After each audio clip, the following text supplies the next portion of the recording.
We'll chant Om 3 times, followed with the invocation mantras.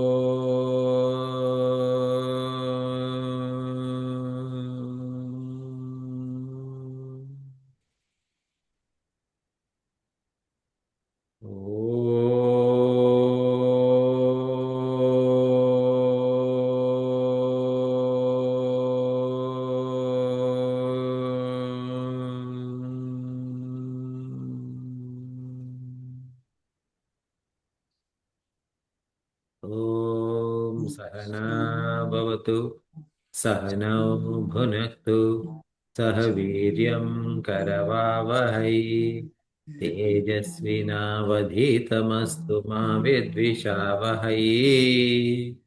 Om Shanti Shanti Shanti. समस्त जन कल्याणे निरतं करुणामयं नमामि चिन्मयं देवं सद्गुरुं ब्रह्मविद्वरं सद्गुरुं ब्रह्मविद्वरम्. Hello everyone, good evening and welcome back to our weekly um, uh, session on Bhagavad Gita, Chapter 3, Karma Yoga. Now, what we are studying is, fortunately, there's not much gap between last session and this session, unlike the previous week, so we don't have to review a whole lot of things. Okay. So, what is being told is that Bhagavan is talking about Karma Yoga in this chapter, but he's slowly shifting his gears towards the Karma Sannyasa Yoga. Okay. So how did he start saying? He said, Prakrute kriyamani gunai karmani sarvasha ahankara vimudhatma kartaham iti manyate. So what he says is that, see, a mudha who is someone who thinks that he's a karta. Okay, so that if I think that I am a karta, I am an ajnani. Okay. So now Prakriti is made up of three gunas, sattva, rajas, tamo guna. So Prakriti gunas, okay, these gunas are becoming the material cause or the efficient cause, and they become upadhi and they are controlled by Prakriti. So everything is performed by Prakriti in the presence of Atma. So Sarvashaha, in all these forms, in all these upadhis, in all of their actions in guna and karma, all of them are Prakriti alone. Now, but if my mind is diluted by ahankara, what I am thinking that I am the karta, I am the bhokta. Kartaham iti manyate. So then such a person who considers that he himself is karta bhokta, why is he thinking that he is karta or bhokta? Because he is misidentifying himself with gunas, which perform karma. So that means gunas are the ones which are performing karma. But if I identify myself with these gunas, then I am a ajnani. This is how the this this shloka has defined what an ajnani is. Now, if that is the ajnani, who is the jnani then? That is said in the next one. Tattvavittu mahabaho gunakarma vibhagayoho gunan guneshu vartante iti matva na sajjate. So, tattvavit. So that means the one who is tattva, the one who knows tattva, well, that means that who is a jnani, he understands the guna karma vibhaga.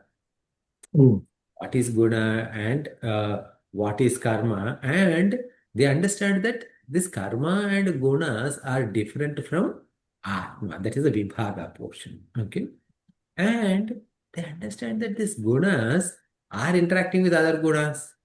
Okay, so this body is made up of sattva, rajas, tamas, guna. My mind is also made up of satya, rajas, and tamas. And my indriyas are all made up of sattva, rajas, tamas. And vishaya bhogas, meaning the pleasures of the world or the substance of the world, is also made up of sattva, rajas, tamas. So one guna is going behind another guna and getting some guna and rejected by some other guna, unable to get some other guna. All of that is the play of guna. And guna is nothing other than Maya. So hence it is all play of Maya. I am not Maya, but I am Satya Ananda Atma, which is different and distinct from Maya. So once if I understand this, okay, then I am Tattvaved. So then when he understands that, okay, gunas and gunas are commingling and gunas are clashing, what am I to do with this? When he thinks like that, he is out of samsara. He is liberated. Then further visa, prakrute guna sammoda sajjante guna karmasu, tana krishna vidam mandan krishna vidam vichalayet. So he also said, this is in the last session we have seen that now a jnani should not disturb ajnani. Okay, so I mean, like it is not like, okay, let ajnani goes to dogs. We don't care. No, that is not what it is. But anything that is uh, forcefully said or anything that kind of like uh, disturbs the mind, even if it is meant for a good thing, it is not. It is never a good thing. Okay, disturbance of your mind is never a good thing. So we should not unsettle anyone for any reason. See, even in the uh, modern times, right? If uh, in an organization, how do you give feedback to someone? Okay, you first praise them for what they're doing. Then you give constructive feedback.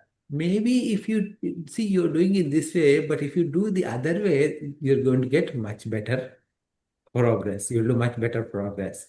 By the way, you're doing very good. So that means what is happening is that even in our day-to-day life, what is recommended is that the criticism has to be sandwiched between praise. Okay. So if now where is this knowledge coming from in our day-to-day life is from our scriptures alone. Okay. And scriptures are understand the human psychology thoroughly. And because they understand human psychology thoroughly, they know what to do, what not to do. So, and we may change, people may change. I mean, we may have moved from India to US, we may have moved from what is that called, like, the old Stone Age to new Stone Age to industrial age to computer age to information age to now AI age. But no matter which age we are in, our psychology, our basic core psychology of a human being hasn't changed. So that's why these scriptures are how so when a plant lives for more than 1 year, we say it as perennial, right? Because it is always there compared to animals. So in the same way, this is also forever. These scriptures are also forever. So here, Bhagavan is saying that don't disturb and their mind. Instead, you do what you're supposed to do, and when the people see the excellence in your work, they will follow you. Okay. See, for example, Puja Gurudev Swami Chinmayananda ji, he didn't come out and call anyone that you're all fools, idiots. Okay? Whether it's Puja Guru Swami Puja Guru Swami Chinmayananda ji or Ramakrishna Paramsa ji or Vivekananda or any of these great realist masters, they all had a loving glance at every Ajnani, and it is this Ajnanis who felt that there is something different about this master. There is something different. What is it? I don't know. But I have to follow this. I had to follow him. And why were they following? Because they have seen there is excellence in their action. And when they see the excellence in action, if you I don't know if you have seen this movie On a Quest or remember Swami Chinmayananda's life story, but it is the people around him who formed the Chinmaya mission. He did not form Chinmaya mission. And why did they form this Chinmaya mission? Because they want to ensure that the legacy of this great Mahatma doesn't end with him, but it will continue to grow beyond him, and it will establish uh, a change, right, in everyone, whether in India or in abroad, okay, on an ongoing basis, right, for a right direction. So that is again done by who? By those Ajnanis. Why? Because the wise person has inspired them with right action, not by unsettling their minds. Okay. So with that, we will come to the 30th verse. Any comments before we start the 30th verse? I just, I'm just trying to, just a little foggy about this identification aspect, um, which is, in some sense, is natural. It's sahaja. It just occurs as soon as you're born. Mm-hmm. You're born with this, with that identification. Mm-hmm. It's not that you to go seek for it. It's just Mm-hmm. like the sun reflects in the body of water. You Mm-hmm. know, Mm-hmm. as soon as the body of water is there, the body of water in this case is your takara, that you are, your Mm-hmm. sukshma shari that you're born with, and so you are born Mm-hmm. with identification. So, as you mentioned earlier, um, the gnanis don't identify themselves with the hankara, and so therefore they are exempted, not exempted, but they do get some relief from being a sansari. Mm-hmm. So therefore, it deduces from this that we are born all born agnanis. Mm-hmm. And so, Because if you are a jnani, then there's no need for your birth.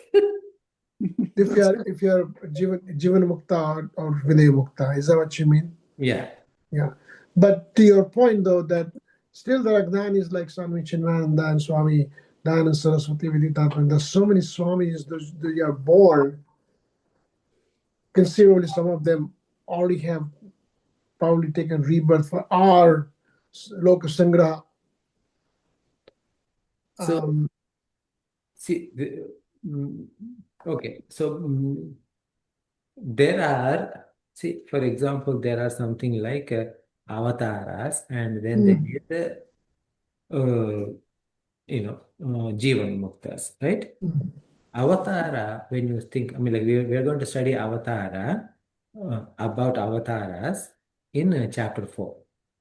mm, Okay, what exactly is Avatara, etc. But in a very short, right? Occasionally, that Ishvara with Maya in control takes the form of a life, mm, okay, for a particular reason. Okay, so what is it? Paritranaya sadhuna vinashaya cha dushkutam dharma samsthapanarthaya sambhavami yuge yuge. That's what Bhagavan Krishna says, right? To protect sadhus and to Vinashaya cha dushkritam. To re- eliminate those people who are doing incorrect things. Okay, I am going to take a avatara pretty much in every eon. Okay? So when that is said, okay, so there that Ishvara who takes that avatara is not an unrealized person, and that avatara is not meant to go through certain prarabdha karma or something like that. Okay, nothing. So those things are there.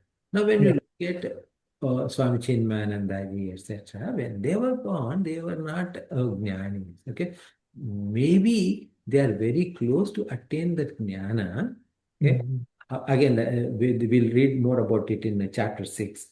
Okay, Yes. okay. So where when the person is very close to getting jnana and they pass away, they are again reborn in a proper family so that whatever, see, like if there's a gap between attaining jnana and before that the body has fell down, that means what? There are some karmas that the body has to go through. Okay, so that body is uh, the jiva has to experience those. Okay, negative ones or positive ones. So there is a desire for those. Those need to be experienced. So that means what? Another birth is needed. So then another birth is given, and when in that birth a proper environment is set up for these Mahatmas, and as soon as those things are taken care of, they get jnana. Mhm. Okay. So, like, say, actually, Gurudev Swami Chinmayanandaji's guru from Tapon Maharaj, right? It's a very good example of like a Vidvat sannyasa. So that is like he was already near enlightened even by the time of his birth itself. And because of that, he was born in a very rich family. His parents were passed away. So his thing was to take care of his estate until his younger brother became little bit self-sufficient. The moment his younger brother became self-sufficient, he handed over the estate to his younger brother and he went to Himalayas. Okay. And then he never came back, right? From Tapovan Maharaj always spent time either in Uttarakashi or the Go, what's it, Ganga's Gomukh? No, Gomukh. no, that's too Thank you. far. Yeah, Gomukh. Or he was wandering in all over Himalayas, including like he has done so many Kailash Yatras back then. Okay. And Mm. without slippers or anything like that. So that is the greatness of that Mahatma. So the thing is that like for majority, so to answer your question, for majority of the time, for majority of these people who are there, they weren't born Jivan Muktas. They were born as Ajnanis because there was a little bit of a gap between Jnana and their current state. Yeah. Yeah. Okay. Yeah. So these are the gnanis you would direct us. It is meant for such gnanis who would conduct themselves in such a fashion to lift us up to their level. Again, it is not necessarily responsibilities of those jnanis to lift us up. Okay, so the thing is that the jnanis, some jnanis may just lay low. Okay, Yeah. and they may not want to get saddled with samsara. Some jnanis may feel like, oh, we not like, with ahankara, which is meant, right? Again, it all depends upon the prarabdha of that body. Mm. See, the thing is that a jnani sorry, a jnani is never born. An ajnani is born. Okay. So when an ajnani is born, now let us say he gains jnana at the age of 30. Okay. But the body has a prarabdha for 70 years. Yes. So now what does that body do? Depending upon the type of prarabdha that body has to go through, either it teaches, or as in, like, it inspires people, or it may not. Okay, it all depends upon the prarabdha of that body. Because for Jnani, there is no more world. World itself is what you call, like, world itself is not there anymore. So when there is no world for them at all, what is there for them to do, to either teach you or not to teach you? Right? That's the point. Right.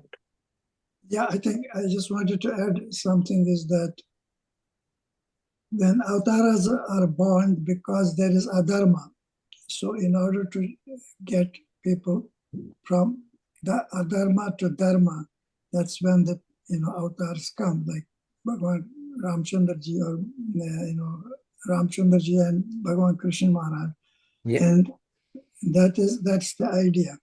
But as far as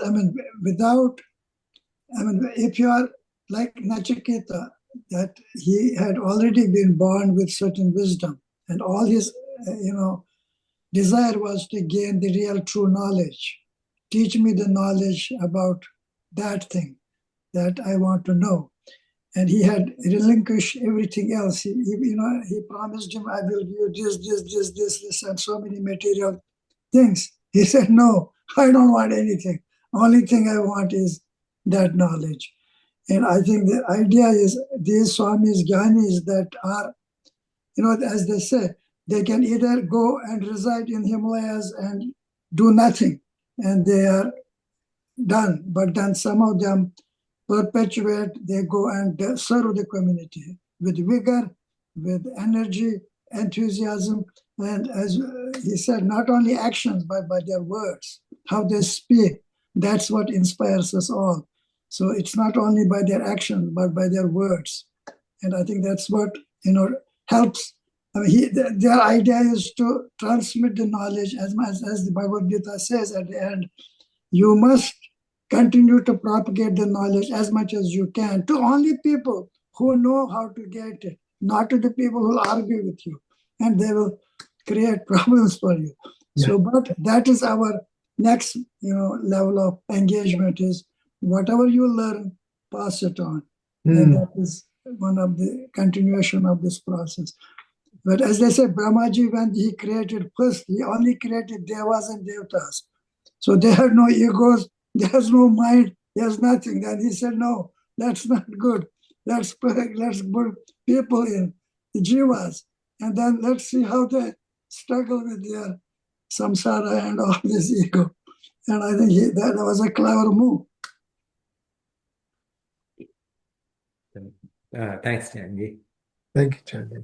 So with this one, right? So with this particular, what do you call, Lord Krishna is trying to close a wave of thought. Okay, so because when a wave of thought is being closed, he's summarizing. He is calling Arjuna for action, call for action. See, like, even in the company meetings, etc., after they present everything, they have a call for action. Therefore, guys, we need this help from you, or this something that you need to do, etc. Right? So that means what? The meeting is ending, right? So here, the meeting is not ending, but the thought process is ending. So that he says in the 30th shloka. We'll break down the words first and then we will chant. Okay? Mai sarvani karmani sanyasyadhyatmi chetasa. So that is actually has 3 words in there. Sanyasya adhyatma, together because sanyasyadhyatma chetasa. So adhyatma chetasa, that sanyasa becomes sanyasya adhyatma chetasa. Nirashir nirmamo bhutva. Okay? That one. Nirashihi nirmamaha bhutva becomes Nirashir bhutva yudhyasva vigata jwaraha. This is the breakdown. Okay. So please repeat after me.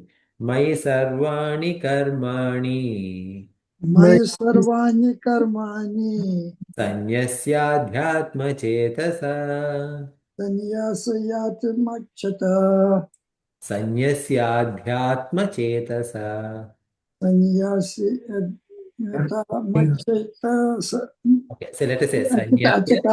achitasa. Yeah, go ahead. Okay, sanyasya Sanyasya adhyatma adhyatma chetasa. chetasa Okay, nirashir nirmamo bhutva nirashe nirmamo bhutva युध्यस्व विगतज्वरः yudhivasya vijita jurvaha विगतज्वरः jura.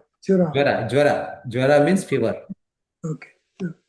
Okay, so now what Bhagavan is saying is that Arjuna is he's not a jnani. Okay, but Lord Krishna has already established that he is a Shrestha Purusha and people look up to him. So whatever he performs, the society is going to perform. So to such Arjuna, what is Krishna saying? Mai sarvani karmani. So mai means in me. Now when Bhagavan is saying mai, see, whenever Bhagavan says mai or me or like in me or I, right? We need to understand what is me implies there. Okay? Because sometimes Bhagavan may be referring to him as Parabrahma Swarupa. Sometimes he may be implying himself as Ishvara. Okay? Sometimes he may be implying as Lord Sri Krishna. So which one? We don't know.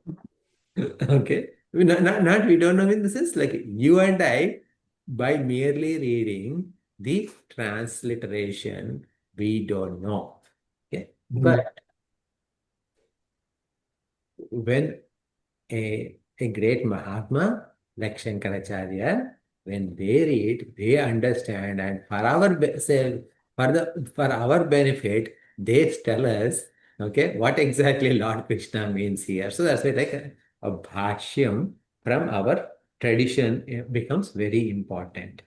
Okay, so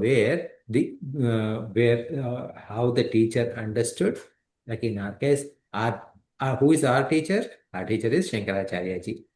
Okay, so how he understood and how he interpreted it and how he is passing it on. So that Shankaracharya ji gave that knowledge to Sureshwaracharya ji and all his shishyas, and it came through, and Swami Chinmayananda ji belongs to the same parampara, and Swami Tapovan Maharaj ji belongs to the same parampara.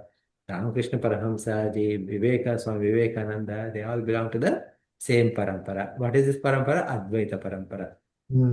Okay, so here, my sarvani, in me. Okay, so that means that here Bhagavan is referring to as ultimate supreme Lord. Okay, so that's okay. So here, ultimate supreme Lord is he is referring to himself as Ishvara. Okay, so now what we need to do is my in me, all actions, sarvani karmani.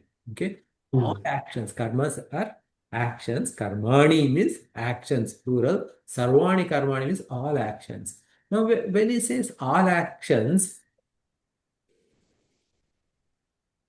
no, can it, are papa karmas included in there?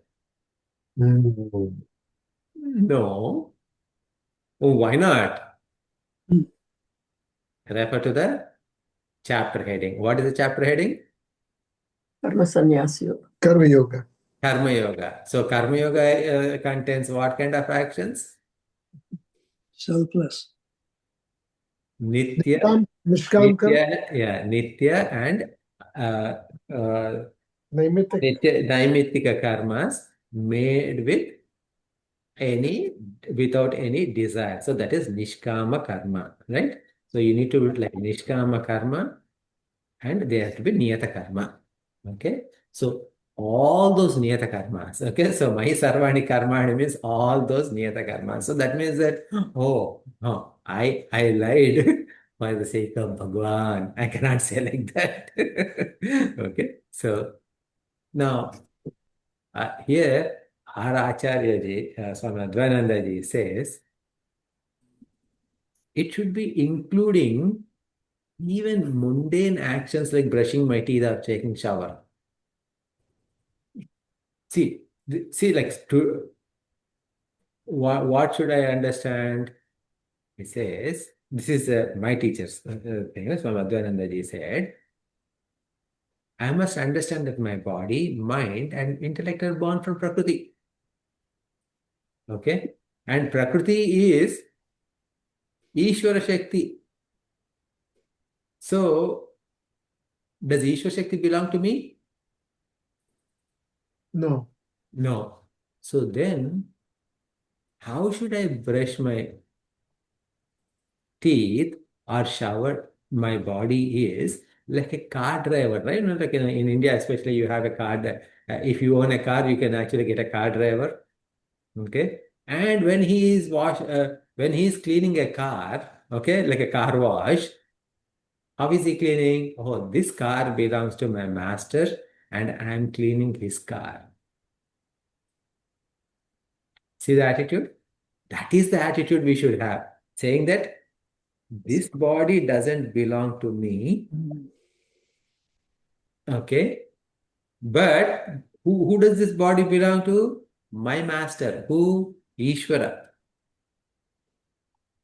And I am the keeper of this body, so I should clean this body for his sake.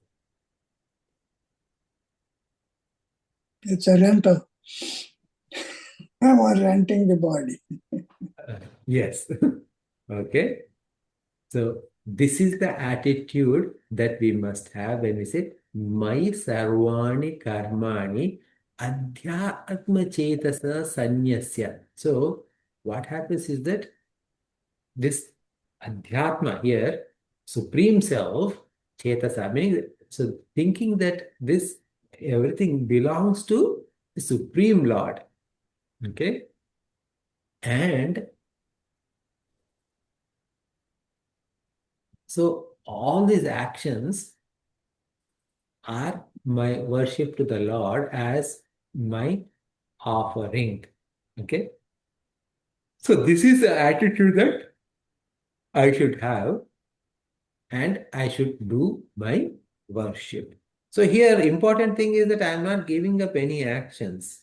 Okay. Instead, I am giving up the notion that I am giving up actions for myself and instead performing them as an offering to the Lord. That is the sannyasya portion here. Say that one more time, please. Yes, I will. Yeah. See, adhyatma chetasa sannyasya. Now he is talking about sannyasya, right? Sannyasya means sannyasa. Sannyasa means renunciation. So, what are we renouncing? We are not renouncing any actions, number one. But I am renouncing the notion that I am doing these actions for me. Instead, I am having a new notion, a new thought. What is it? I am performing this as an offering to the Lord. Mm. Okay? Today, this morning when I was brushing my teeth, what is my impaired thought? Oh, I need to brush my teeth, otherwise, when I go to a dentist, he will yell at me. Okay? I need to brush my teeth so I can enjoy my breakfast and food. These are the typical implicated thoughts. Yeah. Right? Now, so there, what is the thing? What is the notion? I am doing it for myself, right? Whether I'm showering or there, the idea is I am doing something for myself. Now, But isn't that your obligatory duty to cleanse yourself and take good care of your body? Isn't that what we're recommended to do as a matter of your duty? yes, that is an obligatory duty, yes. But here, what is the thought behind the duty is now I am doing it for myself. Okay? Remove that. That is what Bhagavan is saying. And Okay. he is saying that, sorry, uh, uh, he's saying that instead, think about God and understand that this body belongs to God, and I have been given the responsibility of maintaining this body of God. So I am brushing this teeth for sake of God. I am cleaning this body as an offering to the Lord. Okay, because it's God's body, so I need to do this. So it is something like this, right? So in uh, like in India, like a lot of rich people, like back in the day, they used to have homes in hill stations, etc. Okay, like a Kulu Manali or Darjeeling or wherever. Now, how often would they go and stay there? Maybe Not very. 15 days in a year, or maybe a month in a year, or 2 months in a year. Now, rest of the 10 months, that place is left vacant. Now, in those days, the mm, labor was cheap.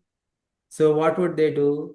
They would employ a servant or a group of servants to do the upkeep of the house, Caretakers, yeah.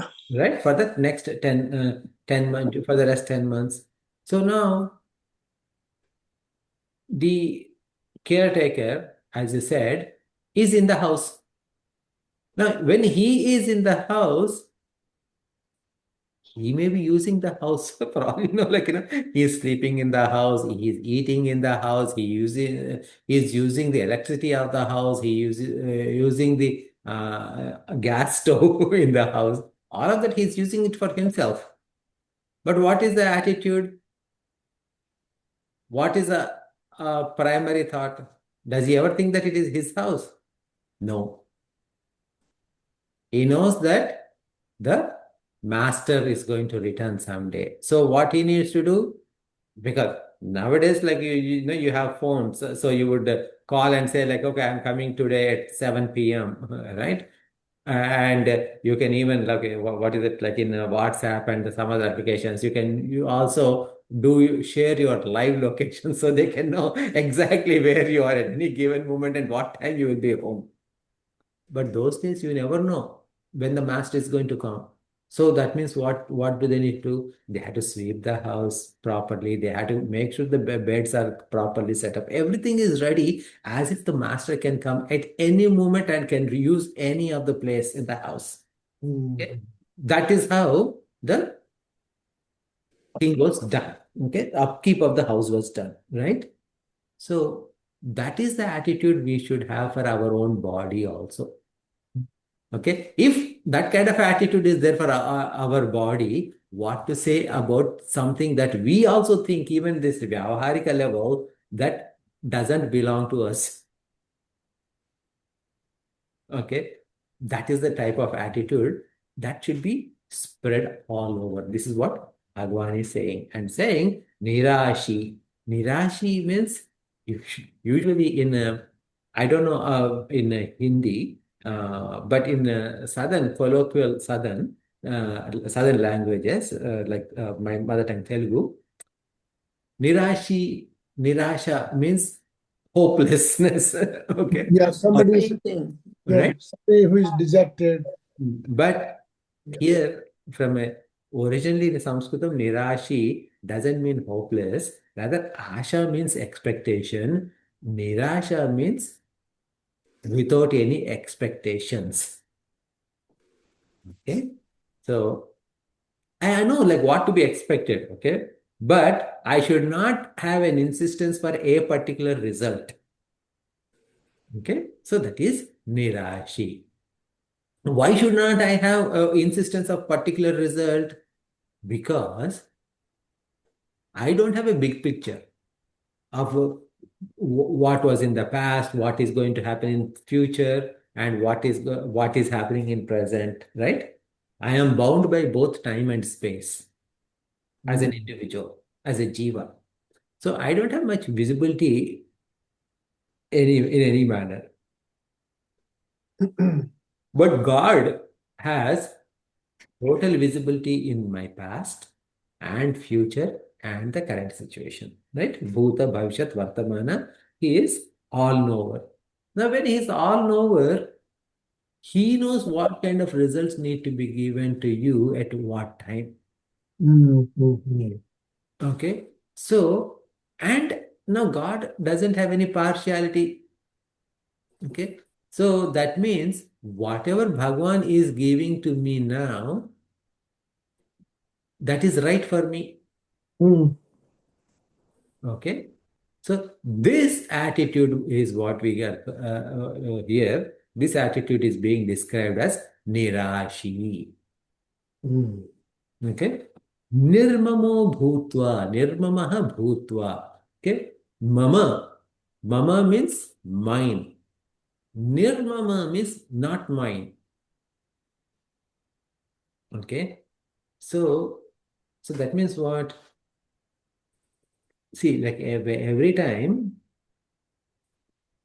what is this Karma Yoga saying is that perform action without having any desire for fruit of the action. Okay. Now, question is, how will I do it?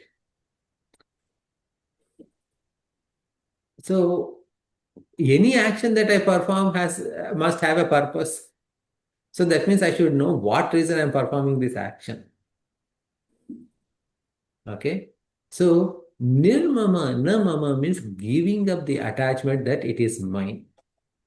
Okay. So, what does that mean? In performances of this action, the planning, it is not my planning. Bhagwan has planned it for me. Execution, it is not my execution. Bhagwan is executing through me. Why? What does planning require? Mana, buddhi, chitta, ahankara. And do I own? And we just said, who owns this mana, buddhi, chitta, ahankara? They are part of Prakriti. If they are part of Prakriti and Maya, that is Bhagwan only. And my execution, how is my execution done? Through my karmendriyas, my organs of action. And who do they belong to? Bhagwan only. Whatever preparations I have made, they're all given to me by the Lord Himself. Okay. So I am the Lord's servant. Bhagwan alone is Karta, Bhagwan alone is Bhokta. Okay. All the results about his actions also should belong to Bhagwan only. So in this way, I give up so that the notion of I or my, that is ahankara has to be given up and mamakara has to be given up. Okay.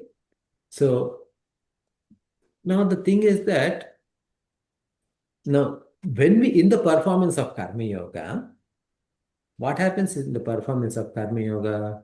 What are the four components? Number one, only perform niyata karma and don't expect any results.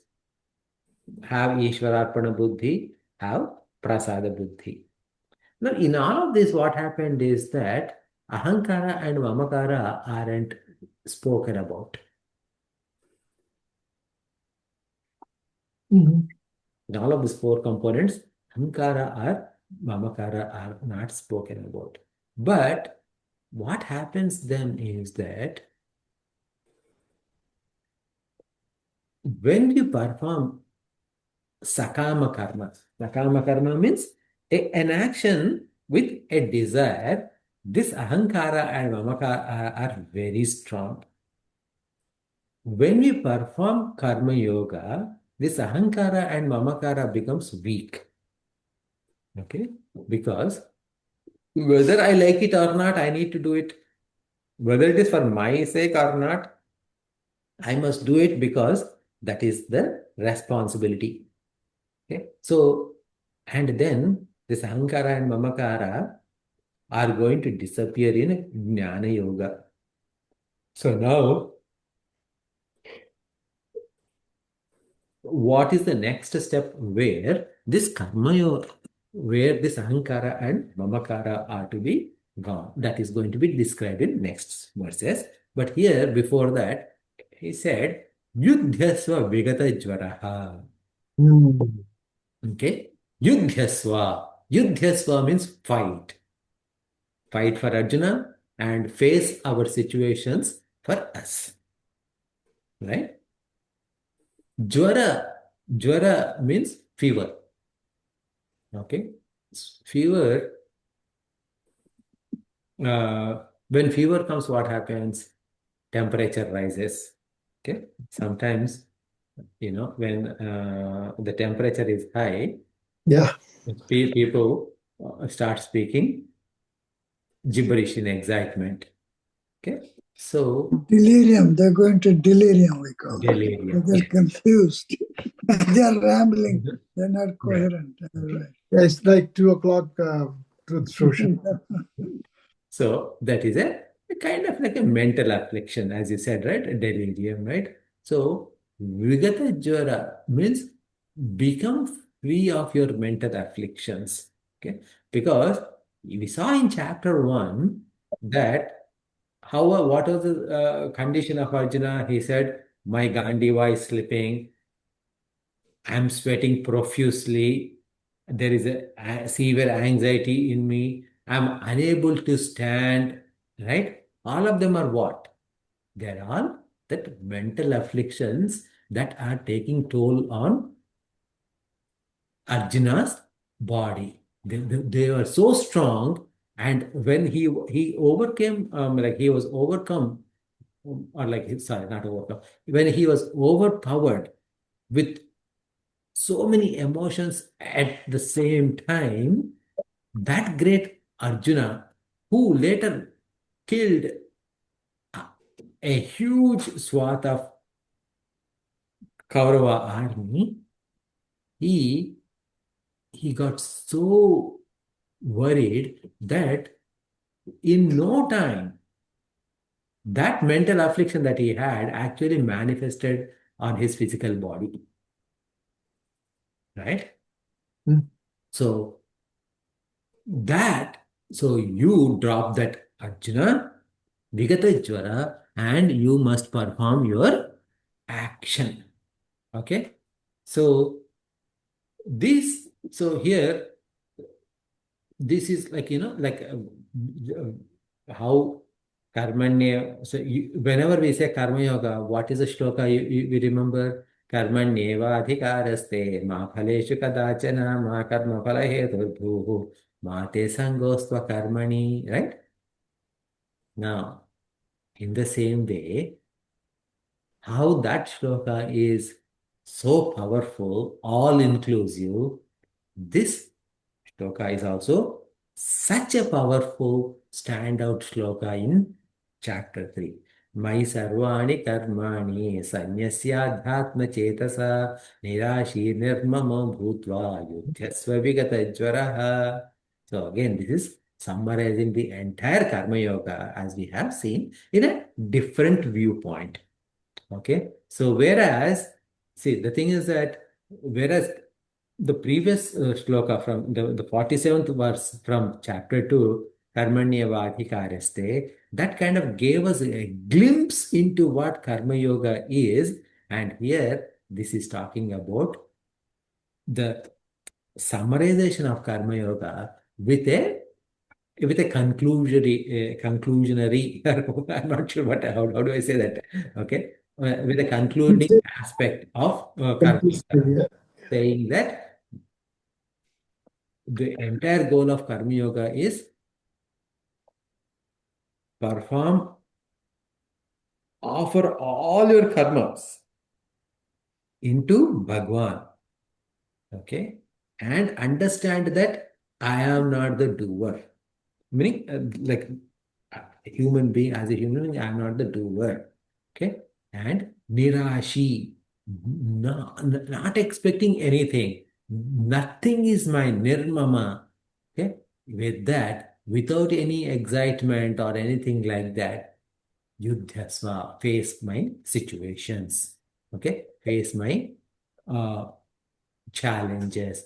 This is the essence of this particular shloka, right?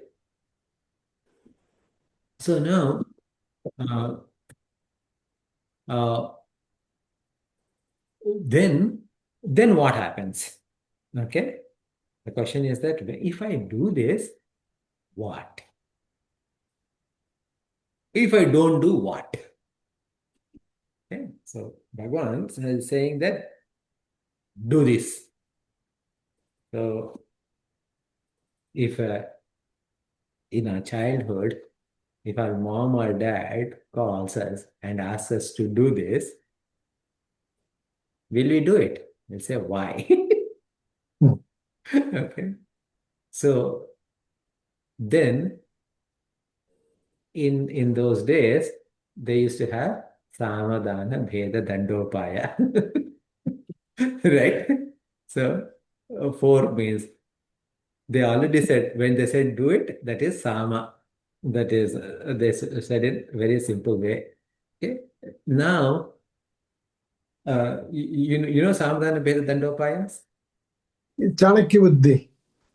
No, okay, so these are four upayas. Upayas means four means. Okay, you try to get things done by saying, okay, please do it for me.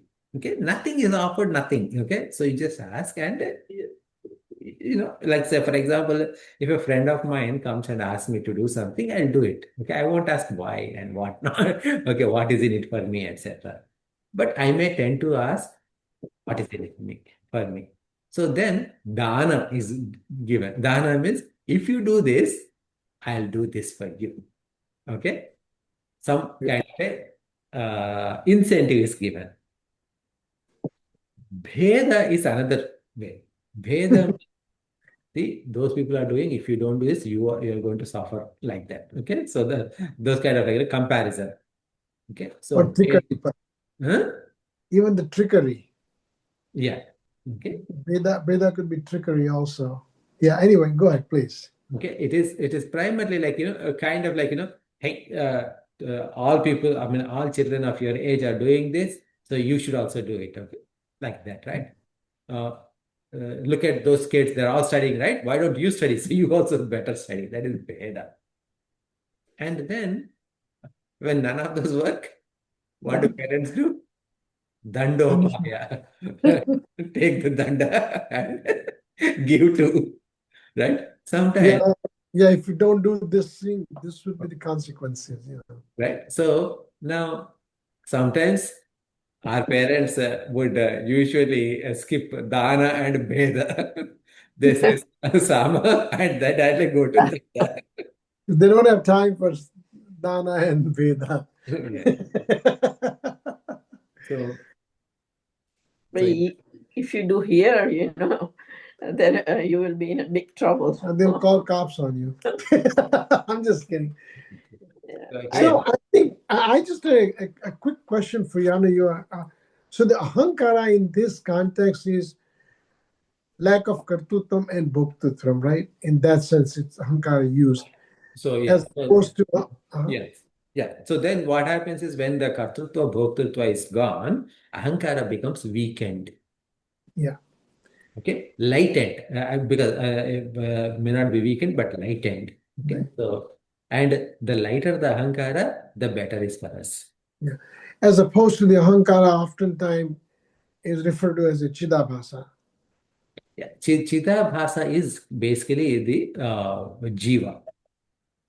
Which is also Okay. I thought Ahankara, Jiva, Chidabhasa, they are synonymous, but They're slightly different. okay. Okay. So here, now the next two shlokas, 31 and 32 goes together. So where Bhagavan is telling, why did I tell you about the Samadhana Bheda Dandopaya? Yeah. If you Yeah. follow this, there is something. If you don't follow this, there's something else. Okay. So what is the benefit of following this advice? And what are the consequences of not following this advice? Both of them are told one after other. So here, the 31st verse, we will chant these two shlokas today, and then we will cover in the next session because it's already almost 8:30. Okay. Ye me matam idam. Together it's become matam idam. Nityam anuttishtanti becomes nityam anuttishtanti. Nityam Manuti. Anuttishtanti manavaha. But when we are chanting though, right, we say we will actually break at nityam. So, ye me matamidam nityam anutishtanti manavaha. That's how we will chant. Okay. Shraddhavantaha anasuyantaha. Together becomes Shraddhavantanaasuyanto. Muchanti. Muchante. Te api. So te and api becomes tepi. Okay, so that a in the sandhi, that a becomes lupta. So that's why you see that reverse s is there, right? Sorry, s symbol is there between te and p. Okay, so that means that there used to be a, but it has disappeared because of the sandhi. Okay, karma bhihi. So please repeat after me. Ye me matamidam nityam. Ye me matamidam nityam. Utishtanti manavaha. Tistanti manavaha. Shraddhavanto anasuyantaha. Shraddhavanto anasuyanto. Anasuyantaha. Anasuyantaha. Muchyante tepi karmabhihi. Muchyante tepi karmabhihi. See there, anasuyanto is there. You are right. But I said anasuyantaha. Okay, because when we break down there, the sandhi also breaks down. Okay, when we stop there, the sandhi also has to be broken now. So that word, say like Shraddhavanto Anasuyanto is there, right? Actually, if you actually break down the words, Shraddhavantaha Anasuyantaha. Okay, but because Shraddhavanta and Anasuyanta together we are chanting, it becomes Shraddhavanto Anasuyanta.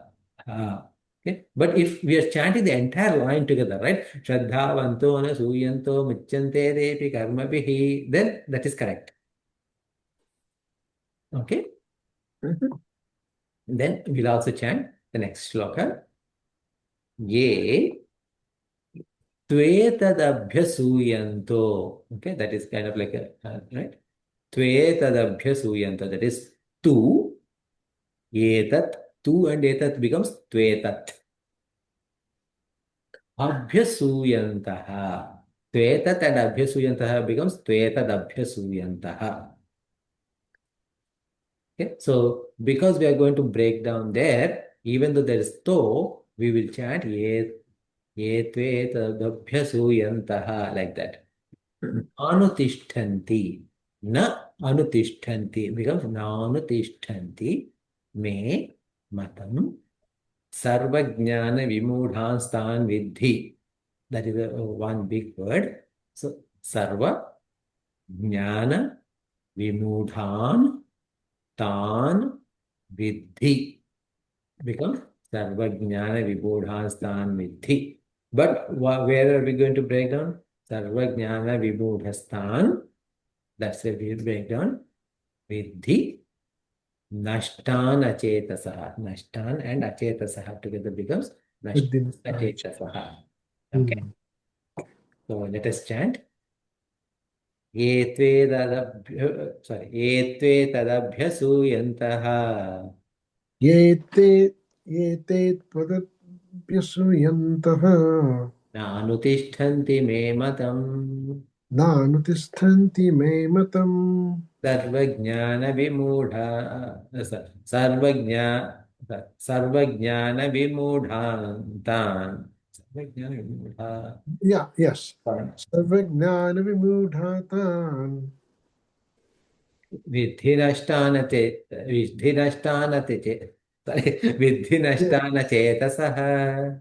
विद्धि नष्टान चेतसः. Okay. So, because we already chanted there, okay, so what he says there, okay, for those people who, in the previous shloka, the 31st shloka says, whoever follows this teaching of mine, what teaching? Whatever we heard so far, okay, with Shraddha and without complaining anything, without finding any faults in it, they are all freed from their actions. That means what? They're going to get liberated. That means what? Karma Yoga will lead someone to liberation. Okay. But on the other hand, okay, someone who keeps on finding some fault here, some fault there in this teaching, okay, then they are unable to, and they are unable to practice it, because if you don't believe in it, you cannot practice it. If you don't practice it, then you lack knowledge, you lack discrimination. Sarva jnana is lacking. Okay, so then what happens is that they are doomed to destruction. Okay, so you say in other way, in a very simplistic manner, you can say it is my way or highway. That's what Bhagwan is saying. Right? But see, the thing is that it is not like that. See, what Bhagwan is saying is that there is a way for you to get out of samsara. If you follow this, you will get out of samsara. If you don't follow this, you will be stuck in samsara. The choice is yours. He's not saying like, okay, you must do in my way. Whatever I say, you must do. That's not what he's saying. He's saying that he's giving you choice. Okay. So now, which choice that we are going to take, it is up to us. So that, I mean, like we'll discuss a little bit more detail about these two shlokas in our next session. Okay. So shall we conclude? Yeah.